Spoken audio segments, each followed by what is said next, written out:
No, I didn't state that. I said I'm probably I said I'm probably a liberal at the state level, but on the Lake Worth City Commission, I was considered a conservative because I fought for business issues, and I fought. Let's bring it back around to the. I'm going to cut another question because we had a questionnaire, so that's fine. In the last question, before we turn it over to the floor and let you all ask questions, try to keep it down, like I said, to about a minute because I'm sure that you want to mix and mingle afterward. Next question is going to come from. One after this, I'll ask this last question. Steve Galden, the U.S. Chamber of Commerce, supporting candidates and raising money for them and then not making the list public. That's the Chamber's stand, by the way, the U.S. Chamber. Well, I have no problem with the Chamber raising money for candidates. We have unions doing it. We have all sorts of special interest groups doing it. In terms of them not having to disclose, during the 2008 presidential race, President Obama raised millions of dollars in small donors, and he decided, and it was the law, that he didn't want to disclose them. John McCain made a different decision. He decided to disclose that. I have no problem with that. Money is part of free speech in this country. If you have the money and you want to use it to support candidates, that's your right. And I don't have any problem with that at all. They're private if they want to. That's certainly their right. This plays into a little bit of an issue that we were talking about in Lake Worth that my opponent mentioned earlier about me being against an ethics law. The ethics law was brought forward by an anarchist commissioner named Kara Jennings. And it basically said that no businesses who had any business with the city would be able to donate to campaigns. Now, what that meant is, if you had to go and provide for a permit for your business, and you had to do business with the city in order to get a permit, you couldn't donate to a campaign. If you had anything that had to do with any city business, if you were fighting with them over a noise ordinance, like the one we've got going on in Lake Worth right now, you couldn't donate to a campaign. Well, I think that's wrong, and that's why I voted against that ordinance. What my opponents don't like to talk about is that 3 months later I brought forward a much more expansive and impressive ethics ordinance to the City Commission, held 2 or 3 workshops on it. They decided not to move forward and adopt it after I left. There's nothing I can do about that. But if I had to go back and take that vote all over again, I absolutely believe it's the right of businesses and business organizations like the Chamber to be able to donate to political campaigns and support the candidates they want. And if my opponent wants to complain that I voted against that ethics law, I would assume he's taken the other position, which means that he would have voted for it and made it so businesses wouldn't be able to donate to campaigns. I'm not that familiar with it, to be honest with you, so I'll let Stephen answer that question. E-Verify is simply the federal electronic system that allows any employer to determine whether or not somebody that they're hiring is in this country legally. It basically means you just go online, you type in their social security number, it lets you know whether it's a valid social security number, whether it's been duplicated, and it allows you in a very quick and economical way to find out if the people are here legally.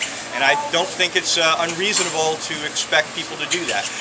I don't think it's fair to take it out on an employer if they've hired somebody illegally, but they've done it in good faith. They've tried to make sure the person is here legally. So I think E-Verify is a very simple way to make sure that they can do that. And Mike knows this, is that those of us who have been in municipal government before go to Tallahassee and we forget all about the fact that we've been in municipal government. And we start passing these mandates back along to local government. It makes those folks up in Tallahassee look great because, boy, they're trying to lower our taxes and they're trying to do this and do that to make sure that our local government isn't causing problems for its residents.